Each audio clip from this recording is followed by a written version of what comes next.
Hello नमस्कार जी। स्वागत है आपका दूसरे वीडियो में। PYQ सीरीज चल रही है और उसका आज दूसरा वीडियो आएगा शाम तक, तो आप जरूर देखिएगा और अंत तक देखें और फायदा मिले तो कंटिन्यू के लिए लिखिएगा मैसेज कि भाई PYQ कंटिन्यू। आप कमेंट कर सकते हैं, जितने ज्यादा कमेंट आएंगे उसी हिसाब से अपन फिर और आगे कंटिन्यू करेंगे। और आधुनिक काल के ही PYQ अभी लेके आ रहे हैं, क्योंकि सबसे ज्यादा समस्या आधुनिक काल में ही आ रही है। देखिए सेकंड ग्रेड में वेटेज आधुनिक काल के इतिहास का थोड़ा कम रहता है। क्यों? क्योंकि उसकी वजह है क्योंकि ग्रामर का वेटेज बहुत ज्यादा रहता है। संस्कृत डिपार्टमेंट का एग्जाम हुआ था सेकंड ग्रेड का, तो उसमें लगभग 80-85 क्वेश्चन ग्रामर से पूछे गए थे। और इस बार भी कुछ ऐसा ही लग रहा है कि क्वेश्चन ग्रामर के, वैसे तो 40 से 50 क्वेश्चन पूछे जाते हैं, लेकिन इस बार पोर्शन ग्रामर का फर्स्ट ग्रेड में भी बढ़ाया गया है और सेकंड ग्रेड में भी बढ़ाया गया है। तो दोनों में पोर्शन बढ़ने की वजह से हो सकता है कि जैसे पिछली बार संस्कृत डिपार्टमेंट में पूछा गया वैसे ही अपने 70-80 क्वेश्चन आ जाए ग्रामर को। तो ग्रामर का पोर्शन अच्छे से करना है। बाकी इतिहास का वेटेज भी रहेगा। 8, 10, 20 सवाल, 20 से 30 सवाल के बीच मान के चलो, मतलब आ सकते हैं। बाकी इस बार क्या है, क्राइटेरिया कुछ इन्होंने फिक्स नहीं किया कि कितने क्वेश्चन आएंगे, है ना, अनुमानतः। हर बार क्या होता है कि डाल देते हैं यूनिट वाइज या फिर कैसे भी करके डाल देते हैं कि भाई इतने क्वेश्चन इसमें से पूछे जाएंगे, है ना, इस यूनिट में इतने क्वेश्चन पूछे जाएंगे। नीचे जो सिलेबस होता है ना उसके नीचे वर्गीकरण होता है, लेकिन इस बार इन्होंने कुछ नहीं किया। और न ही इस बार इन्होंने जो साहित्य का इतिहास है उसके अंदर जैसे अलग अलग काल हैं, तो उन अलग अलग कालों के अंदर भी क्या होता था कि अलग अलग जो मोस्ट इंपोर्टेंट रचनाकार होते थे, लेखक कवि होते थे, उनका डाल देते थे नाम। जैसे कि भाई आदिकाल के अंदर विद्यापति का बहुत ज्यादा नाम है ना, और अमीर खुसरो के बारे में लिख देते कि विद्यापति और अमीर खुसरो, ऐसे नाम स्पेसिफाई कर देते, चंद्रबरदाई दे देते, है ना। तो अब की बार क्या किया, किसी भी काल में किसी को भी मेंशन नहीं किया। तो इसका मतलब है कि कहीं से भी कुछ भी पूछ सकते हैं, और कहीं से भी कुछ भी का मतलब ये नहीं है कि कुछ भी उठा के पूछ लेंगे, है ना। अपने उनमें इंपॉर्टेंट लोगों में ही पूछेंगे। बस ये है कि डीप नहीं जाएंगे इस बार, मतलब बहुत ज्यादा डीप जाने की संभावना नहीं है। डीप सिर्फ उन्हीं क्वेश्चनों में जाएंगे जो क्वेश्चन पहले रिपीट हुए हैं, ठीक है। सेकंड ग्रेड में तो लगभग चांस यही रहेंगे, सेकंड ग्रेड और फर्स्ट ग्रेड में भी यही चांस रहते हैं कि जैसे असिस्टेंट प्रोफेसर में कोई क्वेश्चन डीपली पूछ लिया गया और उसको कोरिलेट करके इन्होंने फिर पूछ लिया, तो बहुत डीप जा सकते हैं। अदरवाइज बहुत ज्यादा डीप नहीं जाते। आप PYQ करेंगे अलग अलग सब्जेक्ट के, मतलब अपने हिंदी के भी अलग अलग जो लोक सेवा आयोग है उनसे करेंगे, तो उनसे भी आपका कवर हो जाएगा। तो चलिए शुरू करते हैं आज का वीडियो अच्छा लगे तो लाइक करें, चैनल को सब्सक्राइब करें, ये शुरू में ही बोल देती हूँ मैं। और इस सीरीज को अगर कंटिन्यू करवाना चाहते हैं तो प्लीज कंटिन्यू PYQ लिखें, और पसंद आ रही हो तो जरूर लाइक करें। तो चलिए शुरू करते हैं आज के PYQ के विषय में। कौन सा कथन सही नहीं है? इस युग का लगभग प्रत्येक कवि या लेखक किसी न किसी पत्र का संपादक था। सही बात है। इस युग के कवियों ने ब्रज भाषा की प्राचीन काव्य शैली को पूर्णतः त्याग कर नवीन शैली को अपना लिया था। नहीं, नवीन शैली को नहीं अपनाया था, क्योंकि पद्य की रचना तो ब्रज भाषा में ही हो रही थी, और गद्य के लिए नवीन भाषा का भी और काव्य शैलियों का विकास हुआ था।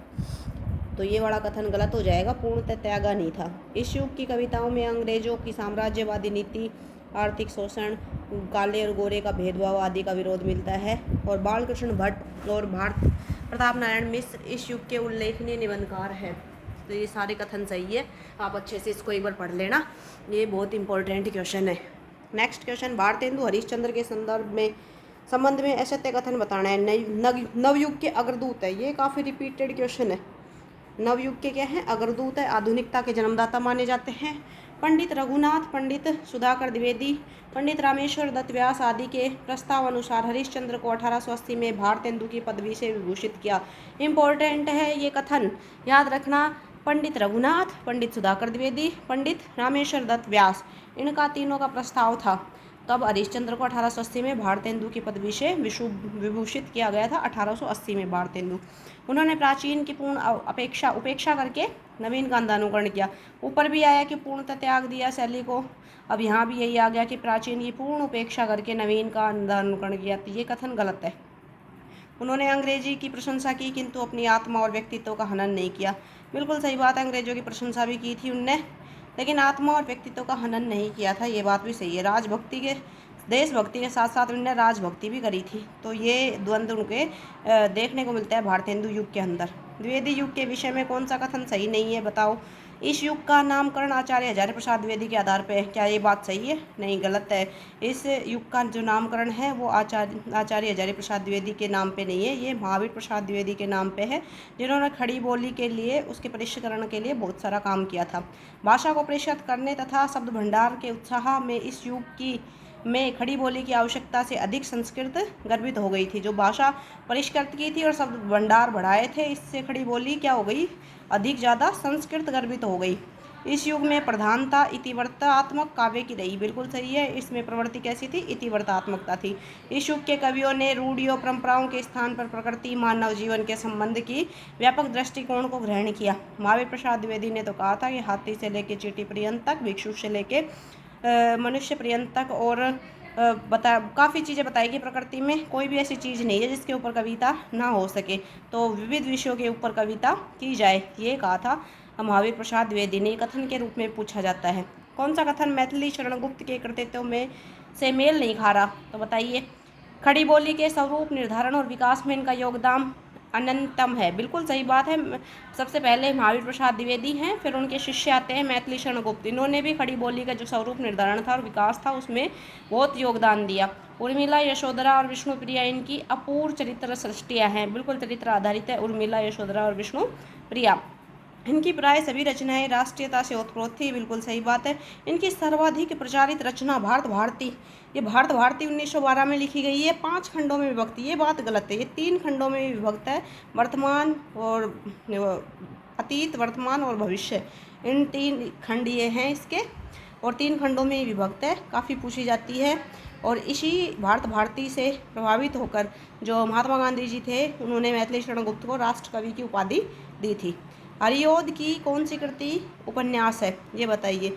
तो बाकी कृतियाँ तो उपन्यास नहीं है, इनके काव्य हैं। और ठेठ हिंदी का ठाठ है जो इनका उपन्यास है। इनमें से कौन सा कथन सही नहीं है? पुनर्वा हजारी प्रसाद द्विवेदी जी द्वारा प्रथम पुरुष शैली में रचित लोकप्रिय उपन्यास है। तो ये कथन इसमें सही नहीं है। जो पुनर्वा है वो प्रथम पुरुष शैली में नहीं रचित, ये अन्य पुरुष शैली में रचित है। लहरों के राजहंस रचना का प्रेरणा स्रोत और अश्वघोष रचित सौरानंद है। जो लहरों का राजहंस रचना की है ना, उसका जो प्रेरणा का स्रोत क्या है? अश्वघोष का जो सौरानंद है, उसके आधार पर लहरों के राजहंस की रचना हुई है।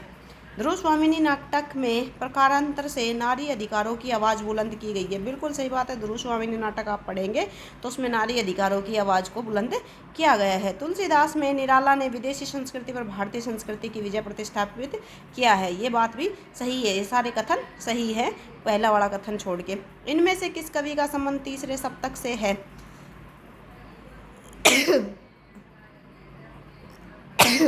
सॉरी।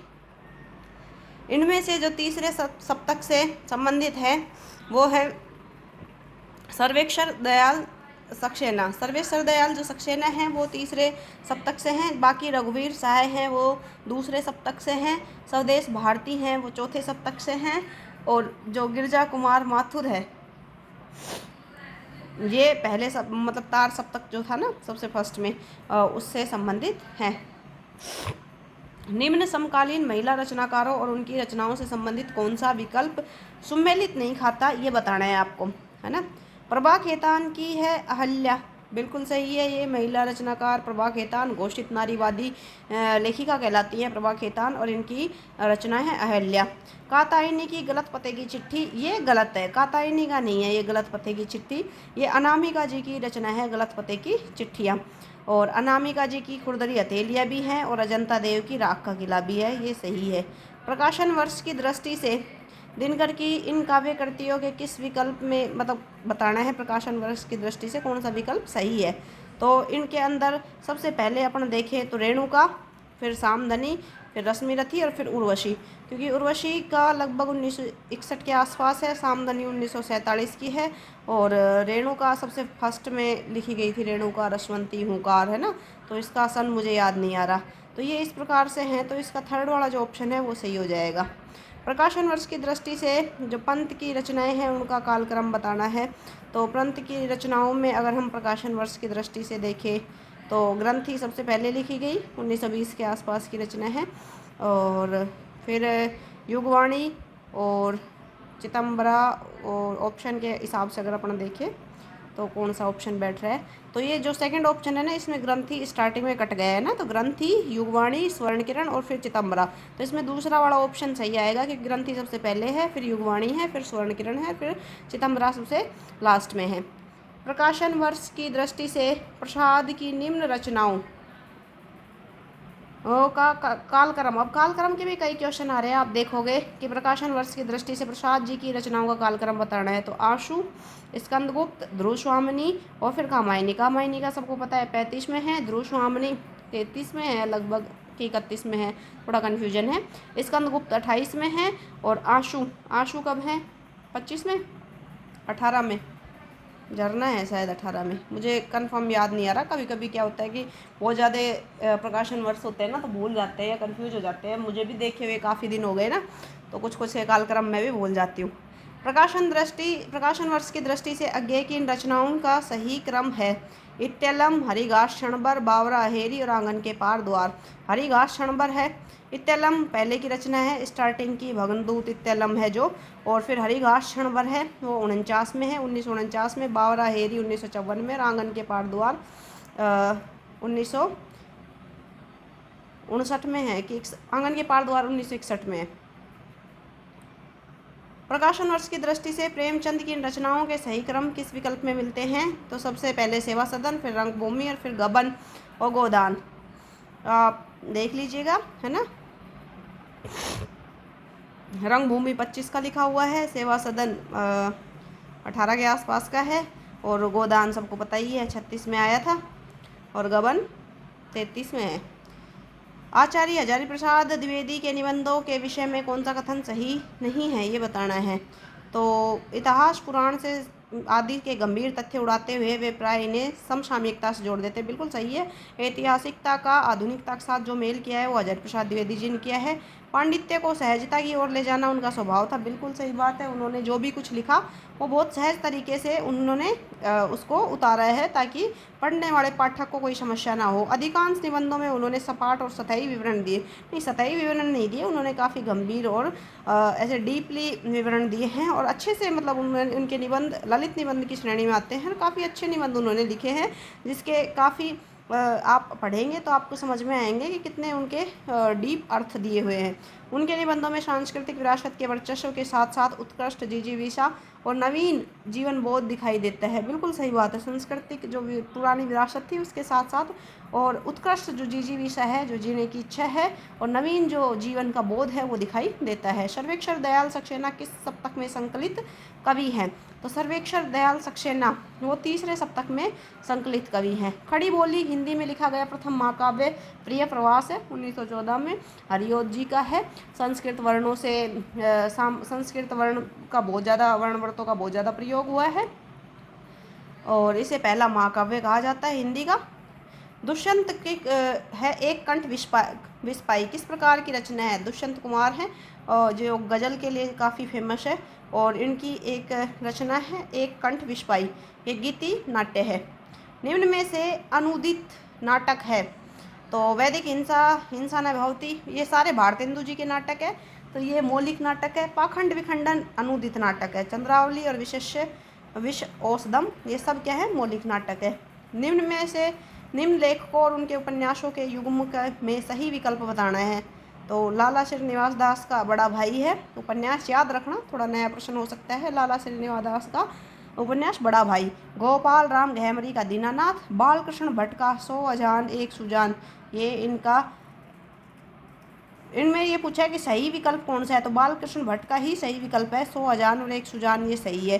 अब बड़ा भाई लाला श्रीनिवास दास का है कि नहीं है ये नहीं पता मुझे भी, और दीनानाथ का भी मैंने तो ये बिल्कुल नए नए नाम ही सुने हैं कि भाई ये उपन्यास भी हैं। ये मुझे लगता है ये किसी के पात्र हैं उपन्यास की बजाय, है ना। प्रेम मयूख नहीं पता, लेकिन बालकृष्ण भट्ट का ये 100 अजान और एक सुजान ये कंफर्म है कि ये बालकृष्ण भट्ट का ही है।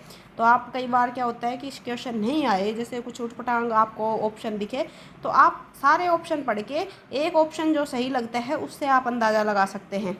जैसे कि बालकृष्ण भट्ट का अपन ने पढ़ा हुआ है 100 अजान एक सुजान, तो ये इससे अपने को अंदाज़ा लग जाएगा कि भाई ये सही सुमिलित है। वह काव्य धारा जो मार्क्सवादी दर्शन के आलोक में सामाजिक चेतना और भावबोध को अपना लक्ष्य बनाकर आगे बढ़ गई वह कहलाई। जो मार्क्सवादी दर्शन के आलोक में सामाजिक चेतना और भावबोध को अपना लक्ष्य बनाया, वो कौन सी थी? प्रगतिवादी। कौन सी कहलाई? वो प्रगतिवादी कहलाई, क्योंकि प्रगतिवाद में ही मार्क्सवादी दर्शन बहुत ज़्यादा दिखाई देता है, क्योंकि पूरा प्रगतिवाद मार्क्सवाद पे ही चलता है। नेक्स्ट क्वेश्चन, निम्न में से कौन सा विकल्प सुमेलित नहीं है? सुमेलित नहीं है वो बताना है। जिंदगी और जोक अमरकांत की कहानी है, चीफ की दावत भीष्म शाहनी की है, परिंदे निर्मल वर्मा की है, गुलरा के बाबा रेणु जी की नहीं है ये, ठीक है। तो गुलरा के बाबा किसकी कहानी है? गुलरा के बाबा याद रखें मार्कंडेय जी की कहानी है और इम्पोर्टेंट कहानी है, कई बार ये पूछी जाती है ऑप्शन के अंदर, तो आपको याद रखना है गुलरा के बाबा किसकी कहानी है? मार्कंडेय जी की कहानी है। भारतेंदु ने हिंदी साहित्य को एक नए मार्ग पर खड़ा किया, वे साहित्य के नए युग प्रवर्तक थे। ये कथन किसका है? रामचंद्र शुक्ल जी का है। भारतेंदु को नवयुग का अग्रदूत भी कहा जाता है। हिंदी प्रदेश में नवजागरण 1857 के स्वाधीनता संग्राम से शुरू होता है। ये कथन किसका है? ये नवजागरण किसने कहा है? जो 1857 ईस्वी का जो स्वाधीनता संग्राम है, इसके बाद का जो भारतेंदु काल था, जो भारतेंदु युग था, उसको रामविलास शर्मा ने नवजागरण कहा है, ठीक है। तो ये याद रखें, नवजागरण से आप रामविलास शर्मा को याद रख सकते हैं।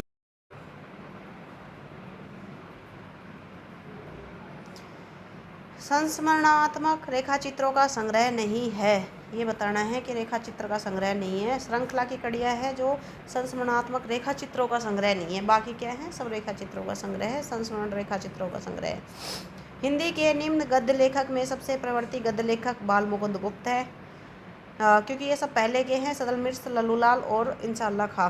फोर्ट विलियम कॉलेज के आश्रय में लल्लूलाल जी ने गुजराती के खड़ी बोली के गद्य में प्रेम सागर लिखा। तो लल्लूलाल जी ने किस में लिखा? लल्लूलाल जी कहाँ के थे? पहली बात तो गुजरात के थे, ठीक है। और ये फोर्ट विलियम कॉलेज के आश्रय में काम करते थे सदल मिश्र और लल्लूलाल जी। तो इन्होंने क्या लिखा? प्रेम सागर लिखा गद्य के अंदर, है ना, स्टार्टिंग में गद्य लिखा गया था उसमें। और सदल मिश्र ने लिखा नचिकेतोपाख्यान। और तो सदल मिश्र भी फोर्ट विलियम कॉलेज के अंडर में ही काम करते थे।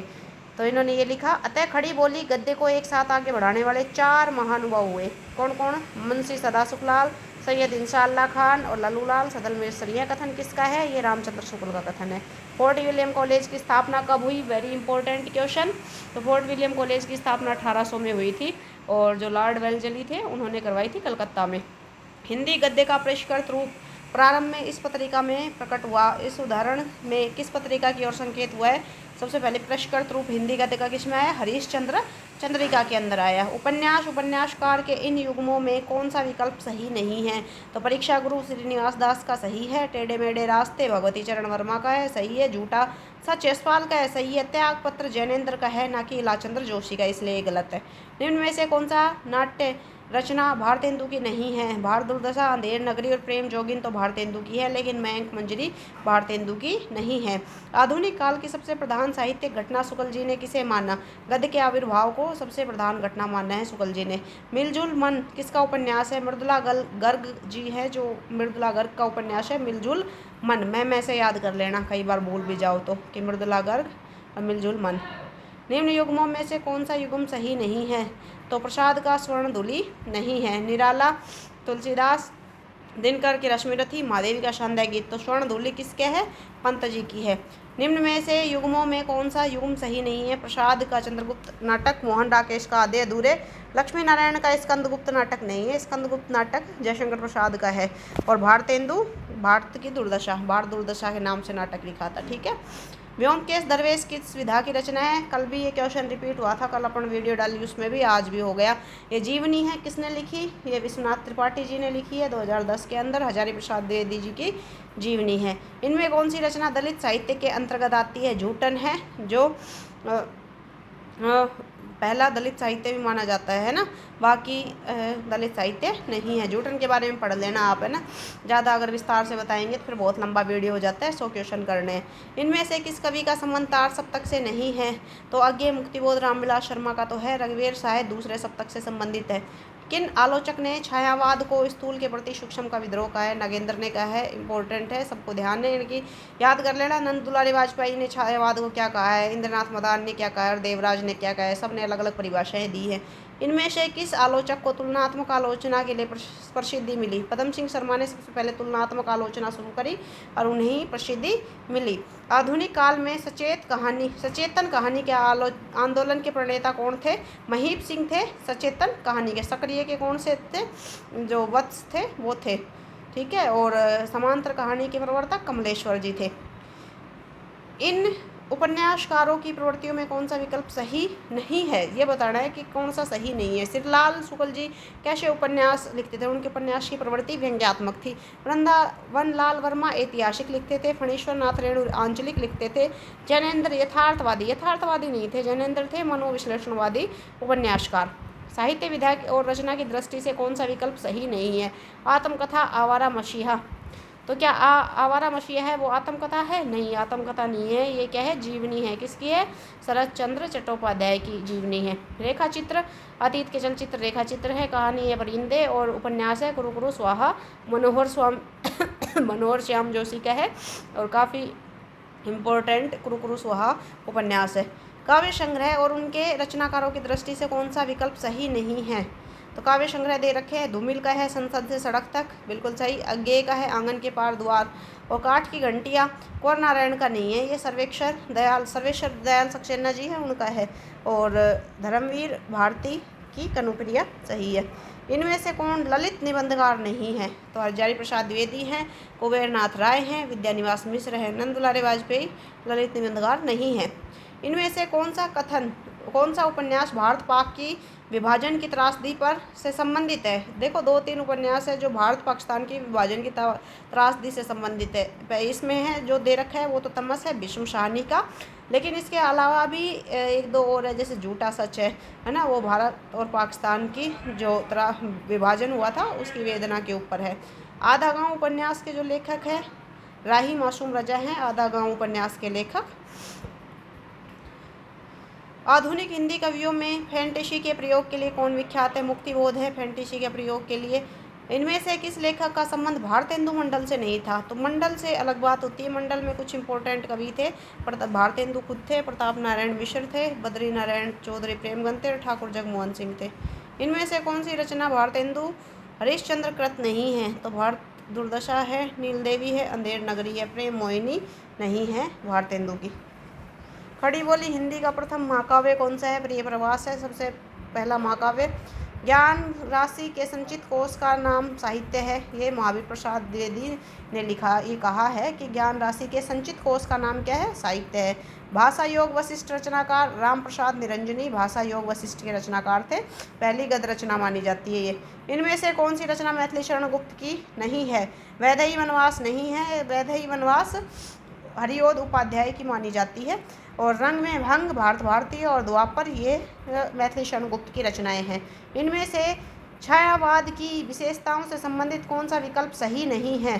तो छायावाद की विशेषता में से नहीं है। देखो हम देखेंगे ना, सूक्ष्म के प्रति स्थूल का विद्रोह, ये अगर देखने में तो एक बार में सही लगता है, लेकिन यही कथन गलत है। क्यों? क्योंकि नगेंद्र ने क्या कहा है? स्थूल के प्रति सूक्ष्म का विद्रोह कहा है ना, तो ये उल्टा दे रखा है, इसलिए ये कथन गलत है। बाकी आत्म अनुभूति की अभिव्यक्ति है, ये प्रसाद जी ने कहा है। कल्पना की अतिशयता है, हाँ कल्पना के बारे में खूब है। सौंदर्य के प्रति अत्यधिक आकर्षण है, ठीक है। तो अच्छे से ऑप्शन को पढ़ना है, जल्दबाजी नहीं करनी है, गलती नहीं करनी है, क्योंकि पेपर हॉल में बैठते हैं तो वहाँ गलतियाँ हो जाती है। प्रकाशन वर्ष की दृष्टि से पंत की रचनाओं का सही कालक्रम किस विकल्प में है? तो प्रकाशन वर्ष की दृष्टि से देखें तो ग्रंथि, फिर गुंजन, फिर युगांतर, फिर ग्राम्य। प्रकाशन वर्ष की दृष्टि से महादेव वर्मा के काव्य संग्रहों का सही विकल्प देखें तो निहार, नीरजा, सांध्य गीत और दीपशिखा। प्रसाद और कृत कामायनी महाकाव्य से संबंधित कौन सा कथन सही नहीं है? कामायनी 16 सर्गों में विभक्त है, बताओ भाई क्या ये कथन सही है? 16 में है, 15 सर्ग में है? तो ये 15 सर्गों में है। और इन सर्गों का जो नामकरण है वो चिंता, श्रद्धा, मनोविकारों पे हुआ है, बिल्कुल सही बात है। कर्म का संदेश वैराग्य मत का खंडन है, इसमें कर्म का संदेश कहा गया है और वैराग्य के लिए जो मत था, जो मनु के अंदर वैराग्य आ गया था, उसके लिए उन्होंने कहा कि भाई ठाले वैरागी हो के मत बैठो, कर्म करो भाई, अब जो चीज़ का विनाश हो गया अब उसको बढ़ाना भी तो है। इसलिए सूक्ष्म मनोविकारों को मूर्त रूप देते हुए प्रसाद ने अत्यंत सजीव और अद्वितीय चित्रण किया है। बिल्कुल सूक्ष्म मनोविकार, ये श्रद्धा, काम है ना, लज्जा, ये सब क्या थे, ये सूक्ष्म मनोविकारी है। तो इनको इन्होंने मूर्त रूप दिया प्रसाद जी ने, और उसका सजीव और एकदम अद्वितीय वर्णन किया।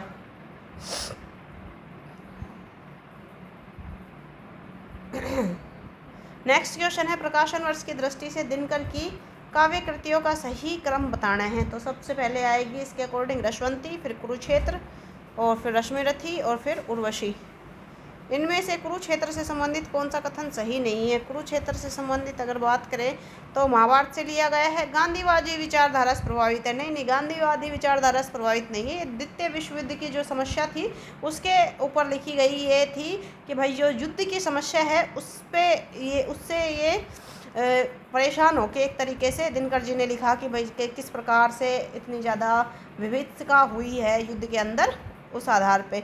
इसमें कुल 7 सर्ग है, ये सही है। भीष्म युधिष्ठिर के माध्यम से युद्ध और शांति विषय विशद और गंभीर चिंतन प्रस्तुत किया है। बिल्कुल सही बात है। भीष्म और युधिष्ठिर के माध्यम से जो द्वितीय युद्ध हुआ था उसके ऊपर आधार बना के इन्होंने युद्ध और शांति विषय के जो गंभीर चिंतन था उसको प्रस्तुत किया। इनमें से किस कवि की रचनाएं तार सप्तक में सम्मिलित नहीं है?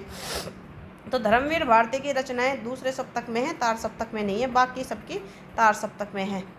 प्रकाशन वर्ष की दृष्टि से अज्ञेय की काव्य कृतियों का जो सही विकल्प है वो क्या है? वित्तलम, हरिघास, क्षणभर, बावरा, हेरी और आंगन के पार द्वार। ठीक है।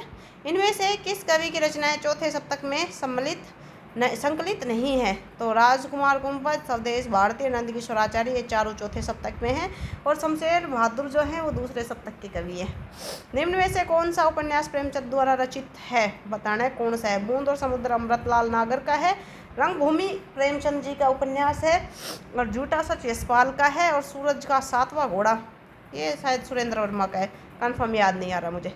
लेखन प्रकाशन वर्ष के अनुसार प्रेमचंद कृत इन उपन्यासों का सही कालक्रम किस विकल्प में है? सेवा सदन सबसे पहले, फिर रंगभूमि, फिर गबन, और फिर कर्मभूमि लास्ट में 33 में। गबन 31 के अंदर, रंगभूमि 25 में, और सेवा सदन 18। अमृतलाल नागर द्वारा रचित इन उपन्यासों का प्रकाशन वर्ष के अनुसार सही कालक्रम वाला विकल्प बताना है कि सही कालक्रम। अमृतलाल नागर का सारा दे रखा है। बूंद और समुद्र, सुहाग के नुपुर, अमृत और विष, और मानस का हंस। 1972 में मानस का हंस है।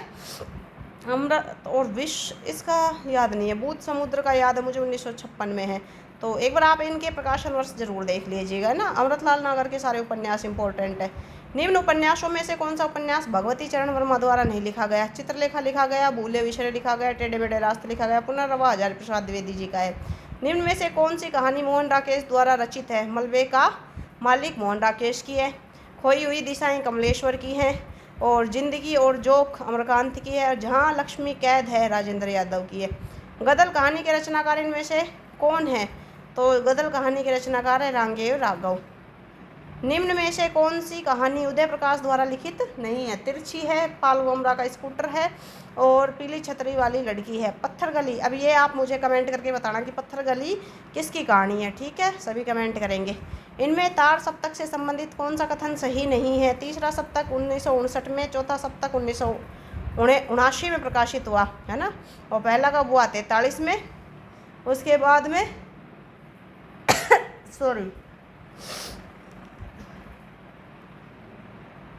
थोड़ी सी तबीयत डाउन है आज भाई, जुकाम लग गई है, तो बीच बीच में छींक खांसी जो भी आए थोड़ा सा बर्दाश्त करियो है ना। और 43 के अंदर पहला मतलब जो तार सप्तक था वो आयो, दूसरा 49वां आयो, तीसरा 59वां है, और चौथो 79वां आयो है ना। ऐसे याद रख लियो कि भाई 43, 49, 59 तो याद ही रह जाएगा, और फिर 69 ने छोड़ के चौथो आए 79 के अंदर। और रघुवीर शायद दूसरा सप्तक का है, बिल्कुल सही है। शकुंतला माथुर है, ये भी दूसरा सप्तक की है, तीसरा सप्तक की नहीं है। चिंतामणि नामक निबंध संग्रह के रचनाकार निम्न में से कौन है? तो ये बताना है कि जो चिंतामणि है उनका निबंध है वो मतलब किसका निबंध का संग्रह है, ये सबको पता है, रामचंद्र शुक्ल जी का है। इन रचनाओं में कौन सी रचना राम वृक्ष बेनीपुर की है? गेहूं और गुलाब है राम वृक्ष बेनीपुर का। अशोक का फूल है जो हजारी प्रसाद द्विवेदी का है। आंगन का पंछी बंजारा मन है विद्यानिवास मिश्र का है। प्रिया नीलकंठी कुबेरनाथ राय का है। ये निबंध है, ठीक है। इनमें से कौन सी रचना नरेश मेहता द्वारा रचित है? तो संशय की एक रात, यह नरेश मेहता के द्वारा रचित है। बाकी आप सारी रचनाएं देख लें, इम्पोर्टेंट है। एक और द्रोणाचार्य, स्मृति की रेखाएं और आवारा मसीहा। निम्न में से रचनाकार और रचना की दृष्टि से कौन सा गलत कथन है बताना है। सुरेंद्र वर्मा का जो 8वां सर्ग सही है। भीष्म साहनी का हानुस सही है, नाटक है ये। शंकर शेष का एक और द्रोणाचार्य, देखो ऊपर भी आया है, ये पूछा ना एक और द्रोणाचार्य। अब ऐसे पूछ लेते हैं, ऊपर ऑप्शन दे दिया एक और द्रोणाचार्य, नीचे ही एक और ऑप्शन दे दिया शंकर शेष का है एक और द्रोणाचार्य, ठीक है। और धर्मवीर भारती का अंधा कुआं धर्मवीर भारती का नहीं है, ठीक है। तो अंधा कुआं किसका है? अब लक्ष्मी नारायण लाल और लक्ष्मी नारायण मिश्र दो नाम ऐसे हैं जो बहुत ही इम्पोर्टेंट है, क्योंकि इनके बहुत ज़्यादा नाटक पूछे जाते हैं और बहुत कंफ्यूज करने वाले नाटक होते हैं। तो अंधा कुआं, रक्त कमल ऐसे नाटक हैं जो अपने को पता होने चाहिए किसके हैं। और ऐसे ही एक सन्यासी, सिंदूर की होली, आहुति, ये हैं। तो मैं आपको एक बार कंफर्म करके बताती हूँ कि अंधा कुआं इन दोनों में से किसका है। एक का है, कई बार मैं भी कंफ्यूज हो जाती हूँ कि ये किसका है। अंधा कुआं लक्ष्मी नारायण लाल जी का ही है, ठीक है।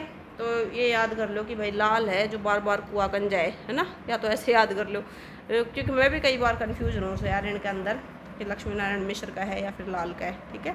पर दोनों इंपॉर्टेंट है भाई, नाटक याद कर लियो, बहुत कंफ्यूज करे ये। निम्न में से कौन सी रचना भारतेंदु हरिश्चंद्र की नहीं है? तो श्री चंद्रावली है, वैदिक हिंसा, हिंसा ने बहुती है, भारत दुर्दशा भी है, रणधीर प्रेम मोहिनी, ये इनकी रचना नहीं है। पत्रिका और उनके प्रकाशन वर्ष की दृष्टि से कौन सा विकल्प गलत है? उद्दंत मार्तंड जो है वो 1838 में कहाँ है यार? सबसे पहला पत्र यही माना जाता है, तो ये तो 26 के आसपास का होना चाहिए। कवि वचन सुधा 1868 का सही है। सरस्वती 1900 में सही है। हरिश्चंद्र मैगजीन 1873 में सही है ना। 8 अंक के बाद आपको नाम बदल दियो। तो निम्न में से निबंधकार ने शिव शंभू का चिट्ठा नाम से निबंध लिखा, किसने लिखे थे? भाई बाल मुकुंद गुप्त ने लिखे थे। स्टार्टिंग में जैसे मैंने बताया ना, ये भाई बाल मुकुंद गुप्त है जिन्होंने कर्जन को व्यंग करते हुए ये शिव शंभू के नाम से चिट्ठे लिखे थे। निम्न में से कौन सी रचना महादेव वर्मा की नहीं है? तो वे दिन और वे लोग शिव पूजन सहायक है, महादेव वर्मा का न्याय पथ के साथी स्मारिका और अतीत के चलचित्र महादेव वर्मा की है। निम्न में से रचनाकार और रचना की दृष्टि से विकल्प बताना है भाई कौन सा गलत है। तो रचना और रचनाकार दे रखा है। बंगाल का अकाल है प्रकाश गुप्त का, सही बात है। ये रिपोर्ट के अंतर्गत आते हैं। चेतना के बिंब नगेंद्र का है। 10 द्वार से सोपान तक हरिवंश राय बच्चन की जो आत्मकथा का ही एक खंड है। यौवन के पार द्वार रामदरस मिश्र का है। यौवन के पार द्वार रामदरस मिश्र का नहीं है, ये देखना आप किसका है। इनमें से कौन सा गद्यकार भारतेंदु युग का नहीं है? तो भारतेंदु युग का श्रीनिवास दास है, प्रताप नारायण मिश्र है, बालकृष्ण भट्ट है, जगदीश चंद्र माथुर काफ़ी बाद में हुए हैं, तो ये भारतेंदु युग के नहीं है। नागरी प्रचारणी सभा काशी के संबंध में कौन सा कथन सही नहीं है? इसकी स्थापना 1893 में हुई, एकदम सही है। शुक्ल जी इसके संस्थापक नहीं थे। हस्तलिखित ग्रंथों की खोज करना भी इसका उद्देश्य है। हिंदी शब्द सागर, इतिहास का व्रत इतिहास और हिंदी विश्वकोश इसका प्रमुख प्रकाशन है, ये बात सही है। द्विवेदी युगीन कविता के संदर्भ में कौन सा कथन गलत है? द्विवेदी युगीन में राष्ट्रीयता का भाव था ना भाई, द्विवेदी युगीन में सबसे ज़्यादा राष्ट्रीयता थी। द्विवेदी युगीन काव्य में नीति आदर्श की प्रधानता है। द्विवेदी युगीन वर्ण विषयों का विस्तार है, बिल्कुल सही बात है। द्विवेदी युगीन काव्य में सभी काव्य रूपों का प्रयोग हुआ है, बिल्कुल सही है। किस विकल्प में रचना उसका प्रकाशन वर्ष सही नहीं है? जूही की कली 1916 में, बिल्कुल सही। निराला की है। युगान 36 के अंदर है। कामायनी 35 में, प्रसाद की है, हमें पता है 35 में प्रकाशन वर्ष, और यामा 40 में महादेवी की है। छायावाद के संदर्भ में निम्न में से कौन सा कथन असत्य है? छायावादी कवियों ने प्रधान रूप से प्रणय की अनुभूति को व्यक्त किया, बिल्कुल सही बात है, प्रणय की अनुभूति व्यक्त करी है। छायावादी स्वानुभूति, भावबोध कैसा था? स्वानुभूति और सौंदर्य प्रधान कल्पना के द्वारा निर्मित था, बिल्कुल सही। छायावादी कवि निराला की अनुभूति शैव दर्शन में परिणित हो चली थी, नहीं शैव दर्शन में उनकी नहीं परिणित हुई थी, ठीक है ना। ये गलत कथन है। छायावादी कविता द्विवेदी युगीन नीरस उपदेशात्मक स्थूल आदर्शवादी काव्य धारा के विरुद्ध विद्रोह के रूप में प्रवाहित हुई थी।